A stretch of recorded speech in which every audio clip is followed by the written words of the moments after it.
अस्सलाम वालेकुम। आज हम डिस्कस करेंगे मायस्थीनिया ग्रेविस की शॉर्ट केस की अप्रोच के बारे में। शॉर्ट केस की अप्रोच में पेशेंट जब आपको कमांड आती है तो ये होता है कि examine the face and proceed. तो आपको नज़र आएगी बायलेटरल पार्शियल टॉसिस नज़र आएगी पेशेंट की। सबसे पहले आपने अस्सलाम वालेकुम करके मरीज़ के साथ जब हैंड शेक करेंगे तो आपको मायोटोनिक का डिस्ट्रॉफी के लिए ग्रिप पता चल जाएगी। उसके बाद आपने जैसे अस्सलाम वालेकुम कहा है और मेरा नाम ये है, मेरा नाम डॉक्टर कमर है, आपका क्या नाम है, मरीज़ अपना नाम बताएगा तो आपको उससे पेशेंट की बल्बर मायस्थीनिया के बारे में पता चल जाएगा, उसकी बल्बर वीकनेस है या नहीं है।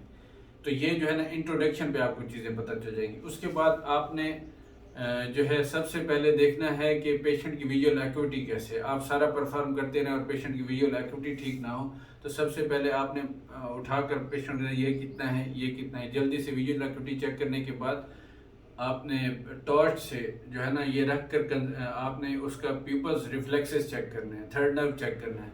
मायस्थीनिया ग्रेविस के अंदर pupils normal reactive to light होती हैं। उसके बाद हमने वही यूजुअल अपना जो है ना एच बनाकर मरीज को कमांड देनी है कि मैं अपनी जो है ना उंगली इधर से उधर ऐसे एच की तरह बनाऊंगा। आपने सर एक जगह रखना है और इधर से उधर देखना है चारों तरफ। कहीं आपको दो नजर आना शुरू हो जाए तो आप मुझे बता देंगे।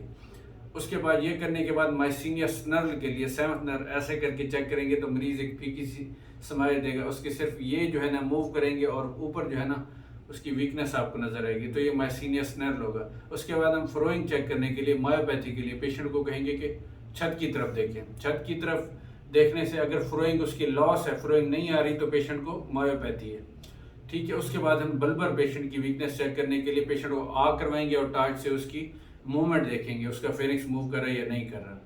ये फेस के ऊपर चीज़ें। और फिर हम पेशेंट को कहेंगे कि यहाँ मेरे हाथ को जोर दें तो एक्सटेंसर जो नेक के होते हैं ये चेक करने के। ये फेस के ऊपर हमारी चीज़ें पूरी हो गई हैं। इसके बाद हम क्या करेंगे, नेक के ऊपर आ जाएंगे। नेक पर हमने पेशेंट का थाइमोमा के लिए परकस करना है। उसके बाद हमने थायराइड्स के लिए देखना है, घुट्टी भरवानी है मरीज को, घुट्टी भरें और देखें, डीग्लूटेशन देखनी है और थाइमोमा का स्कार देखना है। लाजमी ज़्यादातर पेशेंट की थाइमोपनी हुई होती है। ये चीज़ करने के बाद हम चेस्ट एक्सपेंशन पर आ जाएंगे। चेस्ट एक्सपेंशन लाजमी पार्ट है मायस्थीनिया ग्रेविस का। वो करने के बाद हम यहाँ प्रॉक्सिमल इसकी वीकनेस चेक करने के लिए आ जाएंगे। यहाँ प्रेस करें मरीज को, यहाँ मायोसाइटस के लिए यहाँ थोड़ा सा आपने कहना है कि मैं प्रेस करूँ, दर्द हो तो बताइएगा।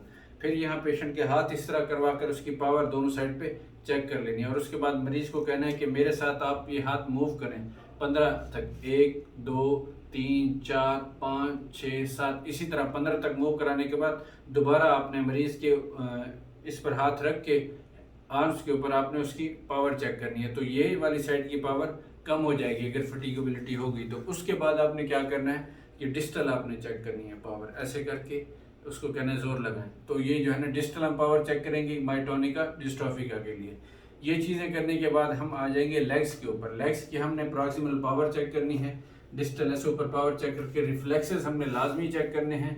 रिफ्लेक्सेस लॉस हो सकते हैं मिलर फीचर सिंड्रोम के अंदर। उसके बाद प्लांटर्स चेक करते हुए मरीज को खड़ा कर देंगे हम। खड़ा होकर हमने उसका एटाक्सिया चेक करना है। ठीक है, एटाक्सिया उसको सेंसरी एटाक्सिया बेसिकली होता है। वो चेक करवाने के बाद हम मरीज को कहेंगे कि सर हाथ पे रख कर नीचे बैठ कर उठ के दिखाएं।